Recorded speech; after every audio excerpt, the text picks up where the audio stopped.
Hey everyone, my name is Daniel Ryder and I am founder of dadtography.com, and this is our video review comparison of the Royal Caribbean Majesty of the Seas and the Carnival Liberty. These are the two ships that leave out of Port Canaveral for each of those cruise lines, sailing on Bahamas itineraries. My family and I have been on both of these recently within the past 3 months or less. And I wanted to put this review together to give some firsthand information on some of the differences, what I liked about each, and who I thought the winner in a Carnival versus Royal Caribbean comparison would be. So, as a family, we decided not too long ago that we really enjoyed cruising. As a self-professed workaholic, it's tough for me to disconnect sometimes from my 9 to 5 job, but when I go on a cruise ship, I don't feel guilty about disconnecting myself. It's easy for me to relax on cruises, and it's really just worked out well for our family in general. In this video review, we're going to cover 6 or so different direct comparison areas between the Carnival Liberty and the Royal Caribbean Majesty of the Seas. We're going to start off by comparing the ships themselves. They are distinctly different from each other. So we'll cover some of the differences in what we liked and disliked about each of those. We'll talk about the cabins. Specifically, my family has been on both ships in an interior cabin. We also were in a balcony stateroom in the Carnival Liberty as well, but we'll focus the comparison for this video at least on the balcony staterooms. We'll talk about dining. That's probably the #1 question that I get as a cruise traveler and as a blogger. Is it true that blah, blah, blah is better than blah, blah, blah? So we'll talk about how we thought that the dining experiences compared on the Royal Caribbean versus the Carnival ship. We'll talk about, probably on a short cruise like this, one of the most important aspects of the ship, which is the pools, the sun decks, and the water slides. We'll talk a little bit about entertainment. There's not a whole lot of entertainment on these ships because they are such short duration cruises, but we will talk about them just a little bit. We'll talk about the itinerary. Even though they're both Bahamas cruises, the itineraries do vary slightly between the Carnival and the Royal Caribbean. And to read a full review and to see a pretty extensive photo gallery, be sure to check out dadtography.com. In the travel section, there's a blog post up with all kinds of images up there as well.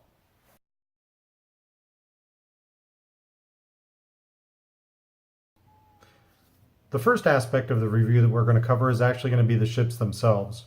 You'd think that the ships would be very comparable, in a lot of ways they are, but there are some distinct differences, and I want to make sure that those are covered.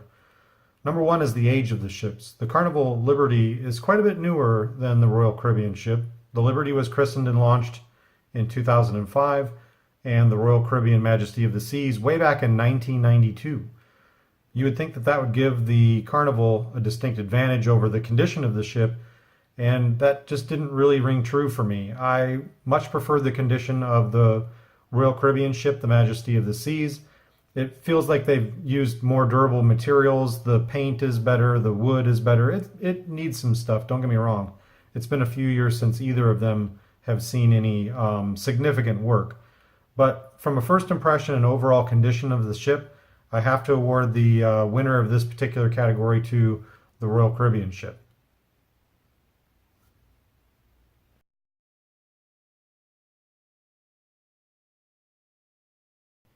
The next aspect that we're going to compare will be the cabins. We stayed in both cruise ships' interior cabins. We think that we like interior cabins in general more. Higher decks seem to have more noise and less soundproofing. I don't have any scientific proof for that. We definitely sleep better in interior cabins, to the point that we even have to set alarms sometimes because it's so dark and quiet. We don't have to do that at home, so more sleep on vacation is definitely a good thing. So both things have those advantages. We both, all of my family experienced really good sleep on both the Carnival Liberty and the Majesty of the Seas. The advantage actually goes to Carnival and the Liberty in this case. The interior cabin on the Carnival Liberty was a little bit bigger. They're not large rooms to begin with. You're not going to book a cruise in an interior cabin for the size of the room. That's just not a thing. But there was really one aspect of the Royal Caribbean Majesty of the Seas that I just cannot get over, and may not sail in an interior cabin on that ship again for that reason. The room is very small. When we went, there were three of us, my wife, my son, and myself, and there really wasn't room enough in the stateroom for us to move around. I had to go out in the hallway a lot of times to make sure that everybody had enough room to do what they needed to do. But that was, I would say, caused or at least made worse by the lack of closet space in the Royal Caribbean ship. A lot of times what we like to do is we like to settle into our stateroom and put all of our luggage and all of our clothing into the closet. In every ship that we've been on so far, except the Majesty of the Seas, the closet has been large enough that we can put all of our stuff in there. The Majesty of the Seas closet was, I think, 3 feet by 2 feet maybe, but it also had life jackets and a safe and all kinds of other stuff in there. And we had to keep our luggage on the floor next to the bed, which made for some of the cabin navigation issues. So overall, the interior cabin is better, in our opinion, on the Carnival Liberty than it is on the Royal Caribbean Majesty of the Seas.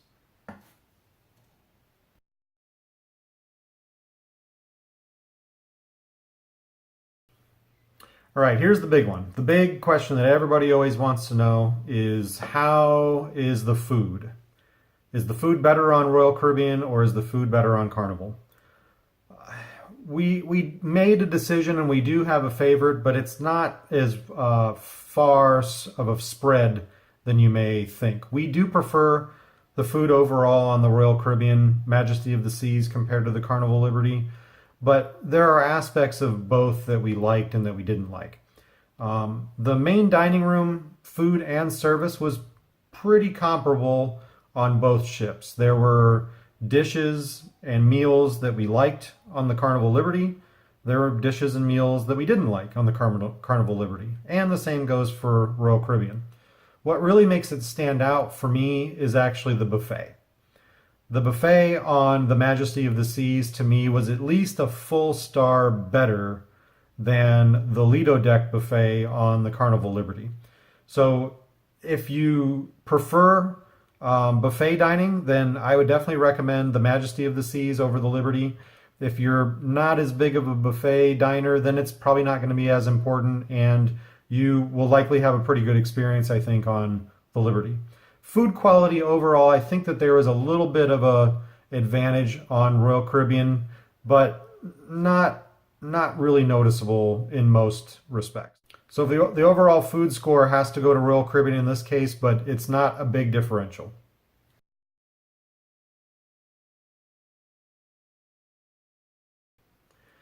So this is one of my favorite categories, and one that I think is very important, especially on cruises where there is a day at sea, or for families and vacationers that like to spend time on the sun deck and at the pool. Royal Caribbean definitely wins this one for me, and I'll tell you why. The sun deck is much larger, I would say, on the Carnival Liberty, but I'm not really a sun tanner. I don't like to be out in the sun. I prefer quiet, restful places. The shade is where I prefer to be, but I still like to be outside, and my boys like to spend time at the pool and on the water slides and such. So why Royal Caribbean is my favorite in this case is that there is a lot of shaded seating on the sun deck of the Majesty of the Seas. Shaded space in the middle of the afternoon on the Carnival Liberty is very difficult to come by. The Carnival Liberty, though, does win the water slide and water park aspect. So if you have kids and if your kids like to spend their time at the pools and on the water slides, the Carnival Liberty does have a full-size water slide. The Royal Caribbean Majesty of the Seas has more like a splash park. They have a water slide, but it's not like a 2 or 3 story one like the one on the Liberty was. So overall, as an adult, My choice would be the Royal Caribbean. As a family, they're both pretty good. If you've got a lot of kids and they like outdoor entertainment, you might want to opt for the Carnival Liberty.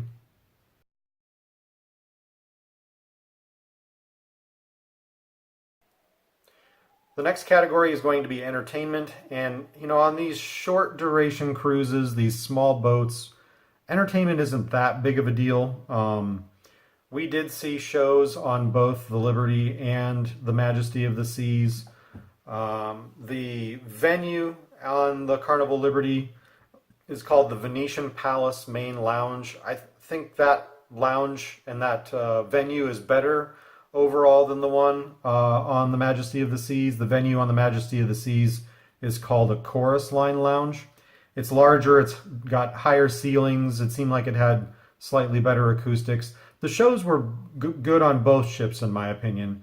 I really liked the show that we saw last on the Majesty of the Seas, the Broadway-style show. But the entertainment itself was better. The venue advantage, I think, goes slightly to the Carnival Liberty. For other activities in entertainment, the advantage that the Royal Caribbean Majesty of the Seas has is a rock climbing wall. There was not a rock climbing wall on the Carnival Liberty the last time I sailed, but the entire time that I was on the Majesty of the Seas, I didn't see anybody using the rock climbing wall.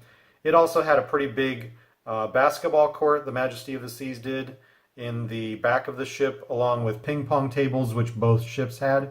So I think it's a pretty even comparison here. There aren't a lot of entertainment options, so just be careful to not be disappointed if you're accustomed to the entertainment that's available on the larger ships on both Carnival and Royal Caribbean.